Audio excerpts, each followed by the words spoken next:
Okay, I just wanted to do a quick video on, quick update on how uh, how I do my fighting in Battleground. So just kind of an update. I usually start with negotiations, just because it helps the guild get a little bit further for hits. And it seems like in the new GBG, the negotiations build up attrition a little bit slower than fighting does. And maybe that's my imagination. I don't know. When I get into fighting mode, I tend to go into autopilot. So I don't even pay attention to how many hits, and I accidentally flip lots of tiles that I shouldn't. But anyway,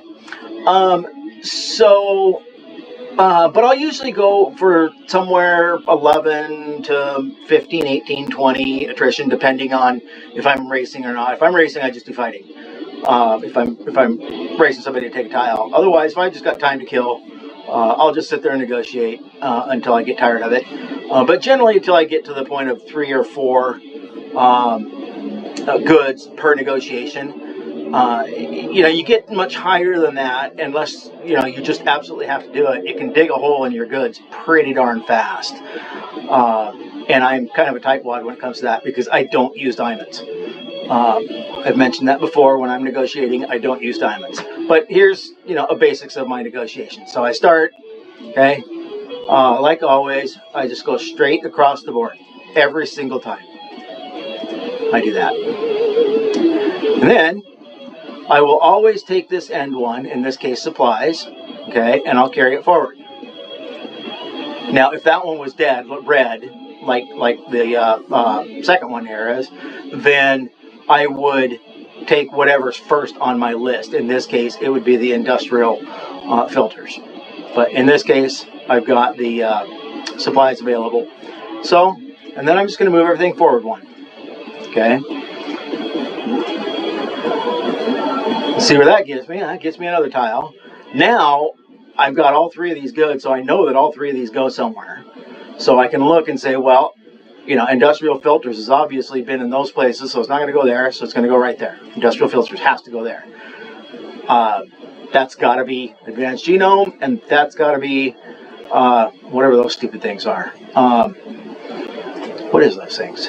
Renewable resources. There we go. So yeah, that's the basics of negotiation. What I do is I will negotiate in Battleground only. I don't do this in Expedition. It's a whole different process in Expedition, and I'll do another video on that. But I'll go ahead and do this, and now you can see I'm already past 11, so I'm getting two goods. But now, this one's dead. Okay, so I'm going to put on this one, and I've got 2 choices here. My rule for myself is I always start with the first one coming from the leftover. Do it the way we normally read. I will always do this one. 90% of the time. Sometimes my gut just says do this one, or I don't care. And maybe I'm in Expedition and I've got 2 more choices or 3 more choices left, and I know I'm going to win it. I'm just going to do whatever. But in this case, I'm going to do that one. Purified water, I think that is. Then the bionics thing. And now this one here, because that one's dead, I'm not using the little gas anymore. So I would not do this first one because I just put it down right here. Okay, so I'm going to go ahead and do my robotics. Okay, and now I'll pull forward to water. And now I've got a choice. I can pull forward my robotics again, or I can go back to my other rule and pull this one forward. As a general, 99% of the time in this situation, I will go ahead and pull this one, that tile forward. Even though it's right here, I will pull it forward here. And what that does is that eliminates 3 different positions for that material. Okay, so that if it doesn't get it here and doesn't get it here, then I know there's only 2 other places it can go. I've got one other choice, and it's a 50-50 to get it right. Okay. So, pay and negotiate, odds are it's going to hit in one of these. So there we go. Now I've eliminated that. Now, again, I can look and say, okay, well, I know that the purified water goes in. It's already been in the middle. So I know it's going to go there. That's going to be purified water. Okay, so then this one got to be bionics, and this one got to be bionics. Okay, so you see where those little rules kind of, you know, consistency. I don't know that it's actually strategy. It's a rule I made for myself so that I would be consistent, and I think consistency is the key to doing negotiations. Consistency in your system. Oh, you know what? I just realized I have that music still on. Sorry, guys. But consistency is the key to getting, you know, to being successful in this. Again, you know, magnets. There's only one place I can go for it. And now, again, I got 4 different choices here. Now, obviously, I haven't used the robots yet. Okay, I haven't used the robot arms yet. So in my system, I will use that robot arm. I want to give it a shot. Okay, and I still have, you know, 2 chances left. So obviously I'm going to be down to 1 tile. Okay, now this one's a crapshoot. I could use any one of these out of random, but again, for consistency's sake, I will use the industrial filters. Okay, and it was right. Most of the times when you use that first one, it's right about 80% of the time. So I'm going to blast through a few more of these. What I will do is I will do negotiations until I lose twice in a row. Okay? Or until I get, you know, enough attrition to where I just don't feel like spending the goods. Or I'm bored, or I'm in a hurry because I'm trying to rush for reset or whatever, you know. So I will go ahead and burn through a couple of these so I can show you. Well, I'm up to 3 goods now. Although these seem to be unreasonably easy. Now you can see that I'm disobeying my rules, but that's because this is such a ridiculously easy one. I know I'm going to win it. If I get into a situation like probably here, no, still, this one's still going to be fine. Might win this one too.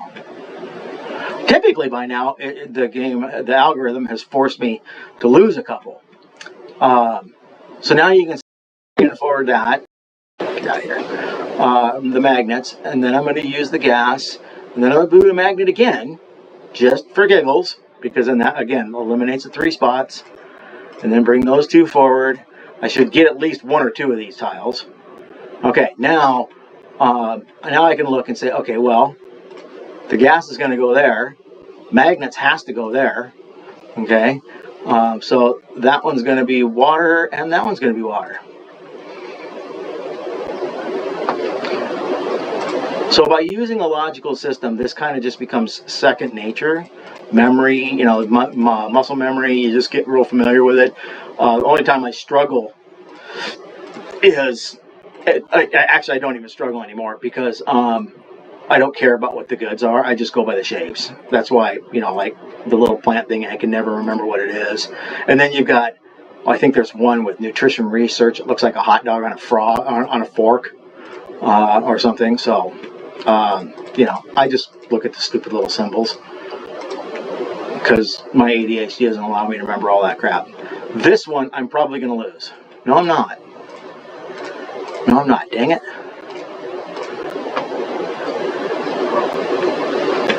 Okay.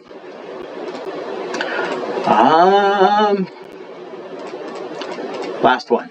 We'll just pretend I lost twice in a row if I don't lose this one, but there's a good chance I'll lose this one. Again, I will not use diamonds because I'm a tightwad. I don't like using diamonds. No, you know what? This one's probably going to be no. This one's going to be a loser. I know it's going to be. It's going to force me. Yep. Okay. No diamonds. Okay. Now watch. This one will lose too. I've noticed that when I tend to pay attention, losses typically will come in like 4 or 5 at a time. So if you're only on 1 good and you got no troops left and you got no choice but to do negotiations, then let's see. I'm going to test my rule. There we go. lost twice in a row. Then just keep on negotiating through it, and I found that typically you'll lose 5, 6, 7 times in a row, and then it'll start letting you win again. What the game's the algorithm is designed to irritate you enough to where you use up all your diamonds, which forces you to buy more. So if you approach every diamond use part of the game with that in mind, that they're trying to frustrate you into buying more diamonds, then you can start learning and looking for workarounds and not being lazy just by eating up all your diamonds, which is what I used to do. And then I would spend cash on them, and then the wife would get the credit card bill, and she'd be really mad at me. So I quit doing that. So I just wanted to show you a couple of battles real quick. Okay, so I'm in contemporary era here. And what I will do in low attrition at 16, I typically will use 1 heavy, 1 ranged, and then 6 rogues. Okay, and 9 times out of 10, I'll win the battle. Okay, I very rarely lose at this thing. And then this way I can go in a race and keep going. But so then when attrition starts getting a little bit higher, here's the other thing that I want to show you. Okay, notice here, I've got some of these heavies right here. Okay, if I go into my heavy mark, you'll see that I have some full health ones, and then I have some damaged ones. I let them get down to about this point. When I'm down under 25 or 30 attrition, I'll let them get to this point, and then I'll swap it out. Okay, and I'll trade it for a fresh one. That one, the ranged guy, he can sit in there for a while. He can take another couple of hits. At this type of attrition, he can take a couple more hits before he dies. And if he dies, no big deal. But this allows you a little bit of speed. But this process also allows you, by swapping these guys out, I keep the troops. By paying attention, it slows me down in races a little bit, but it's the secret to having, what does that say? 8,685 troops, okay? In any given night, I'll only lose a few dozen troops because I keep recycling them. In the old days, the way they stacked these things, that made this a real pain in the butt. But the way they stack them now, it's super, super simple. And I'm even in the habit of doing it with my rogues, even though I have almost 4,000 of them. It's just something about, my lack of desire to waste things. I recycle them. But also, by keeping mostly full troops up here, I can actually get, 1, 2... I can get, sometimes 2, 3, 4, 5 hits before I got to trade out one. And in a race, that can be critical. Okay? So yeah, I mean, that's just kind of the basic. When I start getting a little higher in attrition, then I'll trade out the ranged guy. Like, I accidentally got rid of my ranged guy. I'll trade him out for another heavy. Okay? And just go with 2 heavies. In almost every age, 2 heavies is a good rule of thumb. Okay, 2 heavies and 6 rogues will get you through almost anything up until reasonable attrition or reasonable level, level 4 and level 5 of the expedition, things like that. In almost any age, will get you. Well, the 2 heavies will get you there. Then when I start getting way up there, then sometimes I'll start stubbing in. A couple of champions. Okay, if you can ever get a hold of a Champion's Retreat, in this city, on this world, it took me 3 years to finally get a Champion's Retreat. And I actually ended up buying it off of the antiques auction, or antiques shelf, antique dealer shelf. I tried for them in daily quests. I tried for them on auctions. I tried for them for, 3, maybe even 4 years.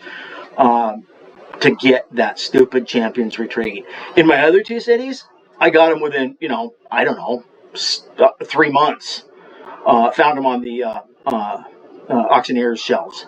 And so it kind of pissed me off. Anyway, so champions, as you can see, will do very good, especially when you've got a nice mix of opponents. But here I've got all anti-aircraft material. They're all ranged.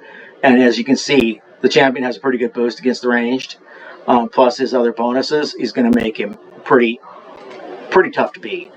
Again, that rule still applies to just about any age. The champions are always going to be a good go-to. A champion and a heavy, or say in my colonial age, I will typically go with 2 ranged and 6 rogues, and then if I'm facing a bunch of cannons, I'll throw in a champion or 2 in there and get rid of the ranged. But a champion and a ranged, what is he, a musketeer, I think he is, almost unstoppable. So, a few little hints on fighting for a few ages. I thought I would help share that with you a little bit. What I'm going to do in my next video is I want to show you guys how I've gotten these kind of boosts. Come on, internet's being punky. A regular attacking 1092 and 1081, and then city defenders at 825 and 1090. And this being a new thing, being slightly different if you've got a couple of different buildings stuck in.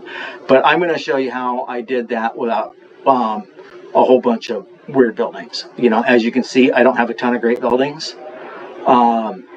I've had this same set of great buildings for a couple of years now through probably 4 different ages. I haven't added a great building. And they're not at ridiculous numbers. Like the easiest way to look at all your great buildings is to go ahead and go to your character and then look at the levels of your great buildings. So you can see all my fighters are at level 80, and that's it. All my goods buildings and stuff. Now I'm working them up to get them to 80. Once I get everything to 80, then I'll start working again on some of these other ones. But the most important one nowadays is obviously the art for the guild. The Chateau Frontenac is a good one to have at as high level as you can afford, because it just adds to all your bonuses and stuff for rewards for quests and crap, especially in events and stuff like that. It's really handy. Terracotta Army, obviously, but the Arctic Orangery is the 2 most important ones for the new GBGs are going to be your Arctic Orangery and obviously your Alcatraz. But the Arctic Orangery is commonly overlooked because that ability to double hit or to do the critical hit. So if you look at the critical hit, 28% chance of a critical hit, and those critical hits are huge. It's 150% damage. You can one-shot a lot of troops with that critical hit, and if you do auto battle, but you watch the auto battle, not just robot battle, but you go in there and you watch it all happen. It does it by itself. You see that little sword thingy pop up. You'll be surprised at how many critical hits you actually get.